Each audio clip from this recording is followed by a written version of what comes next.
Di sisi lain, pemirsa, penasihat IRGC Muhammad Reza Naqdi menanggapi bahwa klaim Trump dengan mengatakan Amerika Serikat telah gagal sejak awal dalam upayanya menggulingkan pemerintah Iran dan memecah belah rakyat Iran.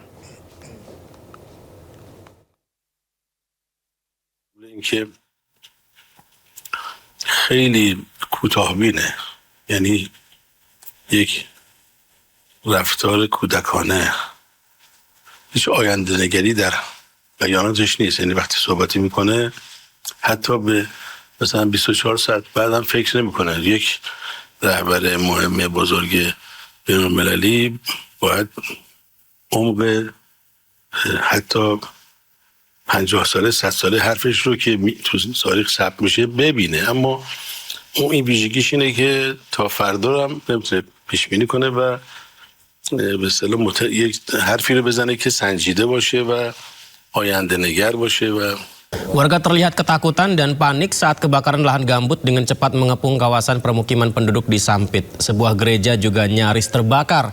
Namun berkat kesiagaan posko gabungan, kondisi tersebut dapat diatasi.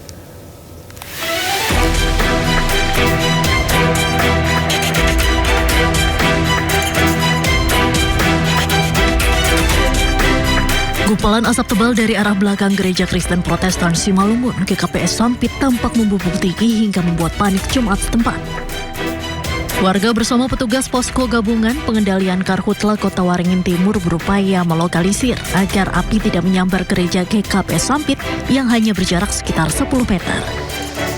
Menurut pimpinan gereja, sehari sebelumnya dari kejauhan hanya terlihat gumpalan asap kecil.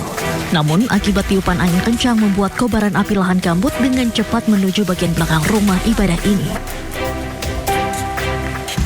Api sebenarnya sudah ada dari 2 hari yang lalu, kalau tidak salah itu di arah ke barat, ke arah Jalan Insinyur Soekarno.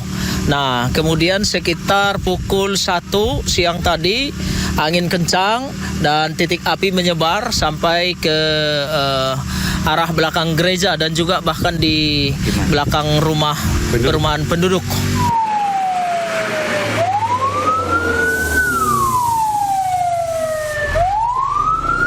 Tak berselang lama, petugas gabungan tiba-tiba kembali dikejutkan dengan kebakaran lahan gambut yang cepat mendekati permukiman warga yang tidak jauh dari gereja tersebut. Bahkan warga yang rumahnya nyaris disambar api tampak ketakutan dan panik saat kobaran api hanya tinggal 5 meter menuju rumahnya. Getar itu loh, ketakutan. Nanti warga-warga sini ketakutan itu loh Pak, kasihan. Panik juga ya? Panik semua. Itu yang dikhawatirkan yang itu loh Pak, yang diterbas itu yang kering itu.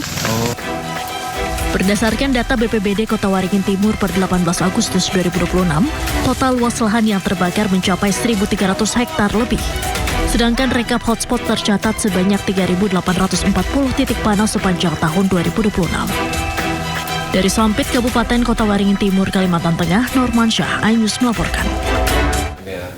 Dampak kebakaran hutan dan lahan di Kalimantan Selatan membuat sebagian kota Banjarbaru diselimuti kabut asap. Kondisi ini membuat pengendara yang melintas harus ekstra hati-hati karena jarak pandang hanya sebatas 10 meter.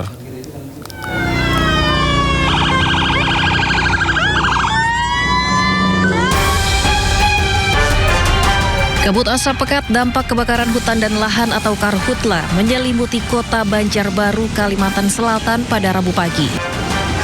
Kondisi ini sangat mengkhawatirkan, terutama bagi pengendara lantaran jarak pandang yang hanya 10 meter. Kabut asap kali ini merupakan yang terparah sejak Karhutla melanda kota Banjarbaru, terutama di wilayah Kecamatan Landasan Ulin, Liang Anggang hingga perbatasan Banjarbaru dengan Kabupaten Tanah Laut. Warga setempat mengatakan kabut asap di jalanan disertai bau yang membuat nafas menjadi sesak.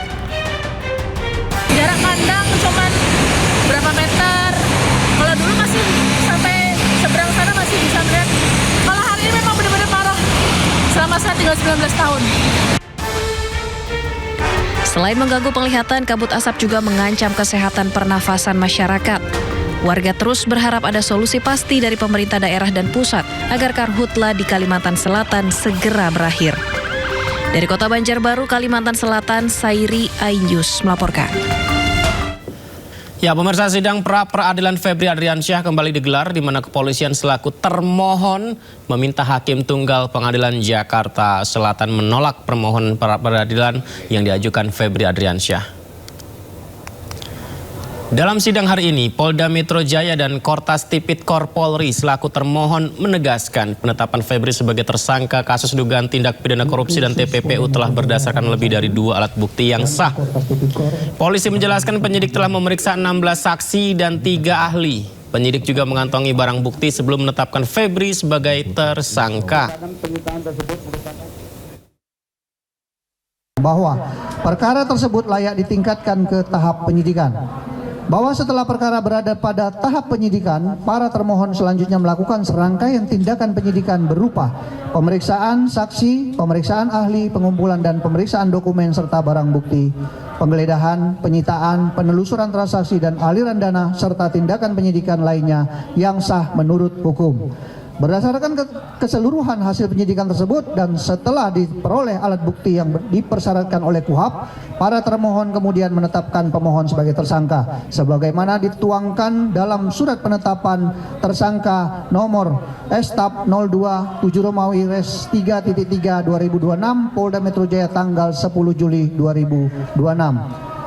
Oleh karena itu, dalil pemohon yang menyatakan bahwa penetapan tersangka terhadap dirinya cacat hukum karena penyidikan tidak didahului penyelidikan, rencana penyelidikan, laporan hasil penyelidikan, dan gelar perkara adalah dalil yang terbantahkan oleh fakta administrasi dan rangkaian proses penegakan hukum yang telah dilaksanakan oleh para termohon yang nantinya akan kami buktikan dalam pembuktian.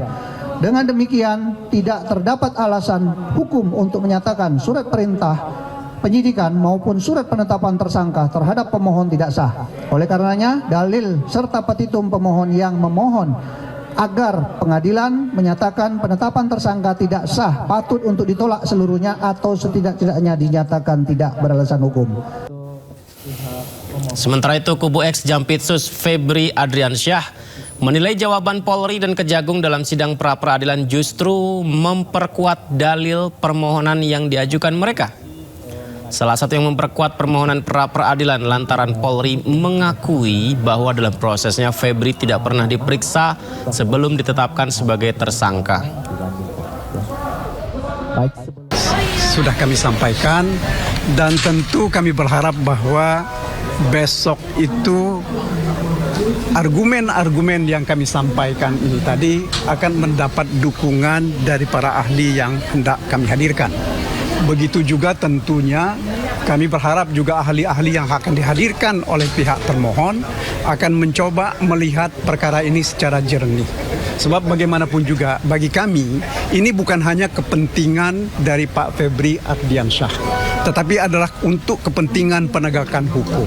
Sehingga tidak semua orang dengan mudah dan serta-merta ya, apalagi disangka dengan pasal-pasal yang belum ada undang-undangnya. Ini kan akan merugikan kepentingan hukum orang dan juga ini adalah bentuk pelanggaran terhadap hukum yang dilakukan secara kasat mata. Pengadilan Negeri Jakarta Selatan menggelar sidang lanjutan pra-peradilan Dr. Tifa dengan agenda pembacaan kesimpulan. Dr. Tifa pun menyoroti kesimpulan jaksa penuntut umum.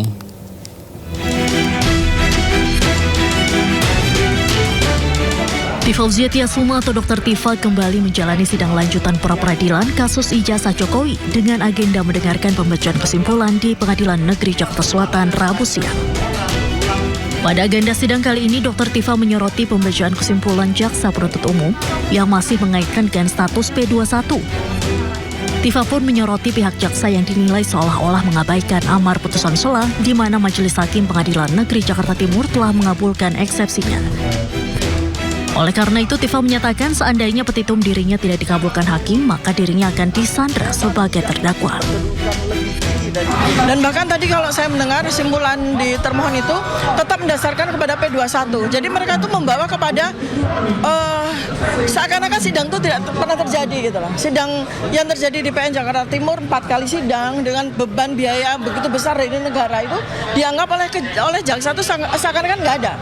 Bahkan amar putusan pun juga dianggap oleh mereka seakan-akan tidak ada. Mereka menyiratkan bahwa ini kembali lagi ke P21.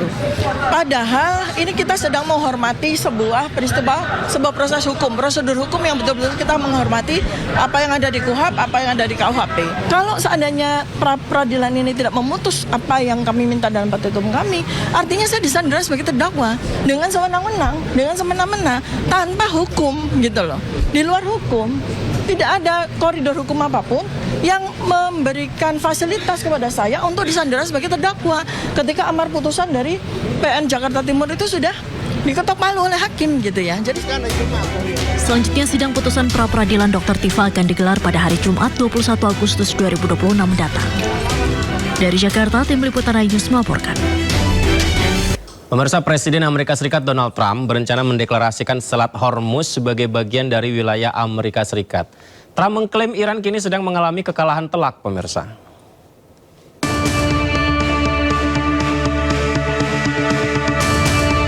Dalam pernyataannya, Presiden Amerika Serikat Donald Trump mengklaim mengendalikan Selat Hormuz. Kini Trump berencana akan segera mendeklarasikan Selat Hormuz sebagai bagian dari wilayah Amerika Serikat. Menurut Trump, kini Iran sedang mengalami kekalahan telak. We control it with the blockade. We have a blockade. We control it with the blockade. And I like the idea of declaring it a territory. We have total control over the strait. Now they can be a nuisance. They can put a mine in the water, and people don't like having mines hit their billion-dollar ships, etc. Sengketa Selat Hormuz terus terjadi dalam konflik antara Iran dengan Amerika Serikat. Iran menyatakan Selat Hormuz tidak akan dibuka selama AS terus mengintervensi. Iran menuduh Amerika Serikat gagal penuhi ketentuan dalam nota kesepahaman yang telah disepakati sebelumnya.